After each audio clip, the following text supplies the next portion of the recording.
Hello ka-trade, magandang araw. Sa ngayong araw ka-trade, ngayon lang tayo ulit nakapag-video sa ating pagti-trade dito sa cryptocurrency. Kasi bago lang ako nakabalik sa ating pagti-trade mga ka-trade, last day lang ako nakaumpisa at nakabili ng coin. Kasi dulot ng merong mga personal matters mga ka-trade, nagamit ko yung puhunan ko sa aking trading account. Ngayon, kakaumpisa lang natin, umpisa tayo ulit sa maliit na puhunan. So ngayon ka-trade, nakita nyo dito tayo sa ating platform sa TradingView kasi dito tayo nagcha-chart sa ating mga coins na ating binibili at ating tinitrade. Pero ang gamit kong platform sa pagbili ng mga coin na pair mga ka-trade, tulad ng Bitcoin to USDT, yung number one pa rin na legit na app ka-trade platform, ito yung Binance.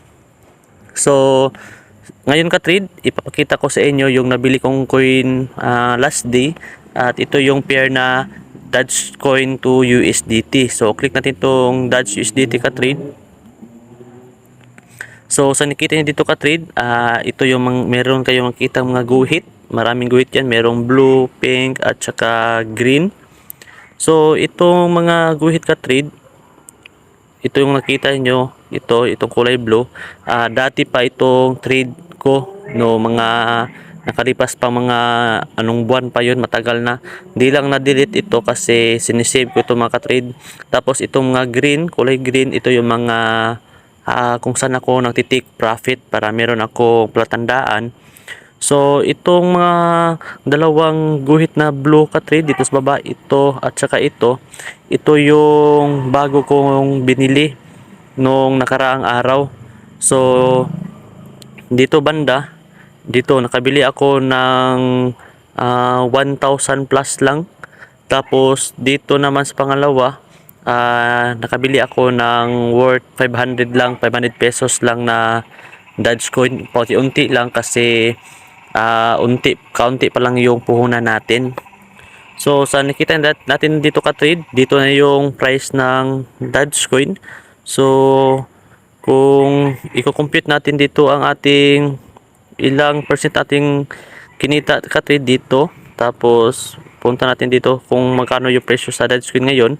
So meron tayong kinita na 16% mga ka-trade, pero maliit lang tong kita natin kasi yung puhunan natin is nandito lang sa 1,000 plus lang. Tapos nagdagdag tayo dito ng 500 sa pangalawa. So compute natin kung magkano percent dito. Dito banda. So meron itong kita na 6% ka-trade. So ang kabuuan ng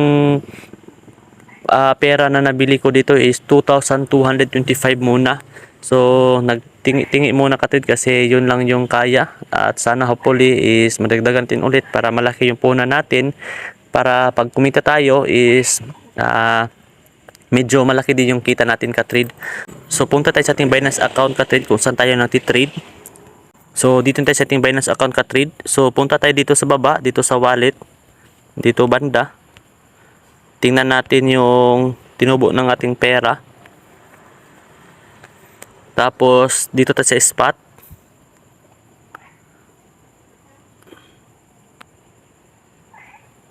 Tapos dito sa baba, scroll lang natin, click natin tong Doge. So back lang natin. So sa nakita niyo dito ka-trade, ito na yung kabuuan ng aking investment, 2526. So punta tayo sa ating calculator ka-trade. Kukumpute natin kung magkano yung kinita natin ngayon. 2526 minus yung puhunan natin is 2,225. So meron pa tayong kita ngayon na 301 ka-trade sa ating puhunan na 2K plus. Kung malaki yung puhunan natin, so malaki din yung balik sa atin ka-trade. Pero ngayon, kakabalik lang natin, kaya paunti-unti muna tayo hanggang sa lumaki ka-trade. Tapos magti-trade lang tayo ng maigi. So trade responsibly lang din tayo. So itong nabili ko nga Dogecoin ka-trade, dito tingnan natin, dito nasa worth na 4 pesos na siya. Ang halaga ng Dogecoin ngayon, ito 4 pesos na. Yung nabili natin is nasa around 3 pesos pa lang ito. So ang style ko ka-trade is hindi talaga ako nag-hold ng mga coin ng matagal. Ang style ko dito is nagti-trade lang talaga ako, daily trading lang, day trading. Tapos pag meron akong kita, sinisell ko. So ngayon ka-trade, pwede ko na tong i-sell kasi meron akong kita na 300 pesos. Pero ngayon, i-hold ko muna ng kakaunti ka-trade. Kasi sa nakita nyo dito sa ating trading view na chart is nung nakaraan, nakabili ako dito banda, itong kulay blue, tapos dito, dito.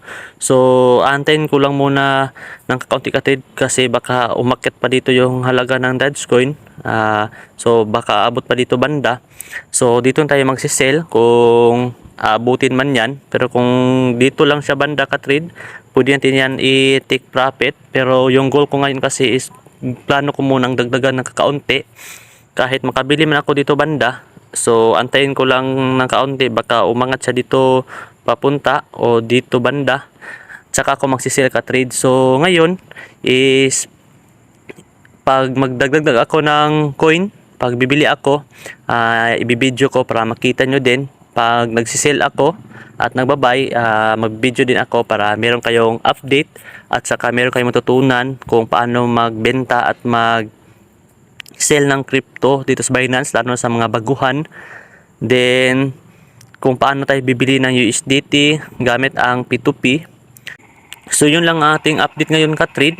So, magbabay ako ng dagdag coins dito sa Dogecoin. Pag meron akong puhunan ulit, bibili ako.